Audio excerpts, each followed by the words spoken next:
first off, Davey, you two reviewed Sinners together. I watched your review, and I was just pretty much doing this the whole time. And I think that is the one movie, because nobody can agree on any freaking movie these days, right? Mm-hmm. But that's the one movie. For I'd say 90% of my comments, everyone was like, "Wow, this freaking movie's amazing." Davey, what was it about Sinners that really turned you on? And like, how soon into the movie were you like, okay, this is different, I'm totally in? I mean, pretty quick into it. I just love the way the movie looks, like the way it's shot. I'm a big nerd for like camera movement and placement and performances and characters that feel like we're getting to know them, and the story is like unfurling just perfect at like a perfect pace to where you're getting to know the chemistry of the characters and the vibe that the movie's setting up. And I would say within the first 10-15 minutes, I mean, the movie just kind of hits the ground running. So yeah, I was bought into it pretty much right away. I love that. I love the setup of it all. So by the time you get to the meat of everything and stuff starts getting crazy, you're so bought into the world and you're ready to take those next steps. It's definitely got the first movie that I thought of when I was watching it was like From Dusk Till Dawn, because it just From Dusk Till Dawn is like two movies like sandwiched together, and it's so much so that you almost like forget that it's a vampire movie, and you actually would be like, I don't need a vampire movie actually, because I'm just loving these freaking characters and the dialogue. And that's sort of what this felt like.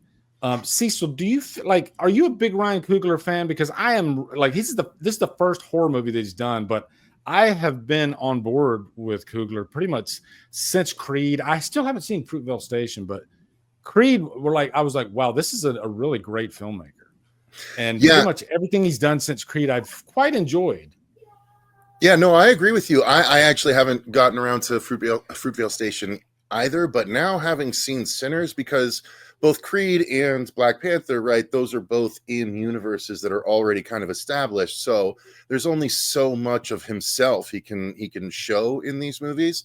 Now that I've seen what Coogler is, right, like, this is, to me, I mean, I'm not putting words in the man's mouth, but to me, this is kind of like a portion of his soul laid bare for everyone to see, right? If this came from him, and it clearly did, like, it's really amazing to see what he can do when it's a personal story. So I don't know the history behind Fruitvale Station, whether it's an adaptation of something or not, if it's an original thing as well. Like, I'm very, very interested to see it. And it is, one of his is it his earliest pairing with Michael B. Jordan as well? Well, we lost him. Lee, where'd you go? Lost the internet. Yeah, keep on going, Cecil. But the movie was, Sinners specifically, was so good. And what I was harping on in the review especially was the richness of culture along with the richness of characters. And I feel like he did such a great job of putting those on display and then putting those very things at risk in the third act in such a brilliant kind of way. It's that one shot that everyone is talking about. Like, I don't want to say what it is just in case of spoilers. Like, I don't know how much spoilery stuff you guys get into typically, but yeah, it's so phenomenal, both character wise and culturally, that I don't know if I actually said it to you in the theater, Davey, but when I was watching, in my head at least, at 30 minutes, I was like, this movie's pretty perfect, and I really hope it stays this way, because if it sticks the landing, it's going to be like my first movie I felt this way about in years. So luckily it stuck the landing. Yeah. I'm glad I'm back. I don't know what happened. I lost, because I use a LAN cable. Do you guys use a LAN cable? Yeah. Yeah. I'm all wireless. But I do have that Spectrum, I think it is, and it'll like drop like every now and then, which is a pain in the ass. But man, freaking Sinners was I was gonna read this story. Let me see if I can pull up this story real quick, see if there's anything, because the box office 45 million. Like, is that, because for me, I said in my review, with the way the box office is going these days, and I'm out of touch with Minecraft. I like, that shocked me how much money Minecraft made. Yeah. And then you'll have other movies that you think will do well, but they end up not doing that well, just because they're kind of niche, I guess. So I wouldn't have been surprised if Sinners made like 10 million, just because everything it's just so unpredictable these days. Is 45 million? I think that's still really good, but I think they made the movie for like 90 million. So, Cecil, do you think it's going to make his money back with the word of mouth? I think it's going to hold on a lot longer. Like, they didn't think it was going to beat Minecraft in its first weekend, but it has, right? So I think definitely word of mouth is going to keep people coming back. I think it's the first like really awesome representation of Black culture that we've gotten in a while. And so I think that's going to bring audiences back and back and back, and for very good reason. Like, it's an amazing story that's on display. So I do think it's going. I mean, again, people have to keep in mind it's a horror movie at its core. Like, a lot of people say no, it's not a horror movie, but it's vampires attacking in the whole third act. That's definitely horror. Yeah, it's pretty horror, And so 45 million for a horror movie out the gate is fucking good, Yeah. Yes, they sunk more money into it, but they clearly put it all on screen, and it's going to have life even after the box office. So. I think it will. Mm-hmm. Yep. And it's an original property. I think that's an important distinction to make, that it's not based on something that we already know. Mm-hmm. So that's something that needs to be applauded as well, because everyone complains about how it's all sequels and reboots and all that kind of stuff. So it's refreshing to see something that's just brand new, that's just so damn solid. Mm-hmm. It's refreshing to have Black filmmakers and Black talent, Black stories that are coming out. Like, we just had Woman in the Yard, which was divisive, but I mean, that movie is like still in my head.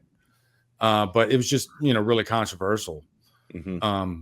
But like Us, freaking Jordan Peele's got this new movie coming out called Him, which looks really good. So yeah, he's producing that one. And I do want to shout out another one I saw. It's more comedy, but it's still a really phenomenal movie, was The Blackening. It was hilarious, and that was I missed that one. I need to check it out. It's really funny, Lee. I think it's very worth your time. If any of the audience hasn't seen The Blackening yet, if you want to see a really funny movie, The Blackening is very much worth your time. Yeah, I love when horror and comedy mix like so perfectly, because if it doesn't land, it can make the movie really, really horrible, because it's kind of all for naught, because you don't have really good scares and you don't really have good comedy.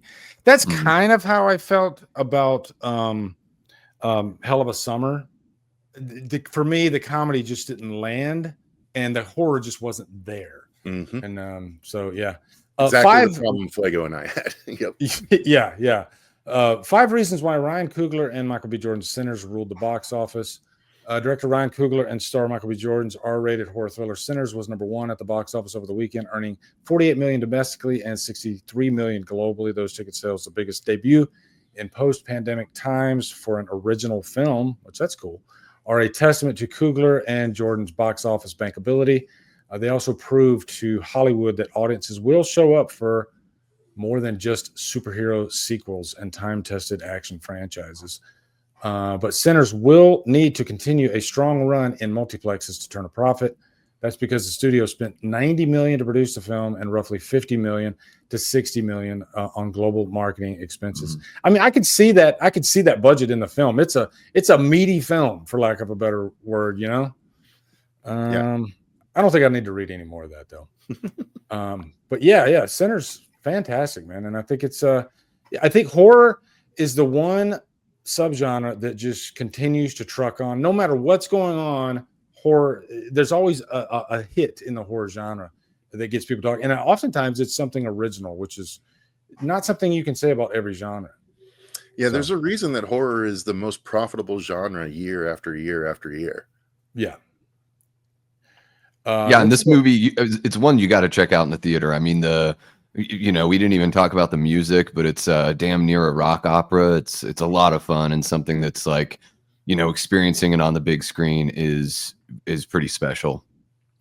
Dude, yeah, that I think the movie, it said it was shot entirely in IMAX, but when I watched it, I noticed there was only a few scenes that like opened up when you were watching it, but that was a nice surprise. It made me think of like The Dark Knight. There's a few movies that come out every so often, and they'll have that IMAX open screen ratio, which is really cool. Coogler has a breakdown of it actually that's gone pretty viral, where he talks about exactly how they shot it. They shot it with both styles of cameras. Yeah. And that's why, seeing it in IMAX, you're getting the full picture. It shows all three different things: the standard Panavision, the next one up, which is one type of IMAX, and then the next one up, which is the other type of IMAX. So like there's one that is the Magic that has the full picture. And then there's two others. I think I saw the smallest one. Honestly, I'm very tempted to go back and catch the IMAX version, because as good as it was, what did I miss seeing? The crop. Yeah, like I said, it's a full like 2:3:5 ratio type deal. I saw it in an IMAX screen. I don't know if it's LIMAX, because there are like they call it LIMAX, but when it opened up, it was really, really immersive. And like if you're starting to check out of the movie, which I didn't for this one, it's just stuff like that just draws you in. It's like a spectacle, which is really cool to a really already great movie. 100%. Yep. Well, hello there. You just watched an outrageous clip from the Hit the Bricks podcast. I really hope you enjoyed that clip. If you want to see more clips, you can click here, or you can click here. And you can just have yourself a ball, all right? And also follow the Hit the Bricks podcast on Spotify as well. Thank you, guys. Have a wonderful day.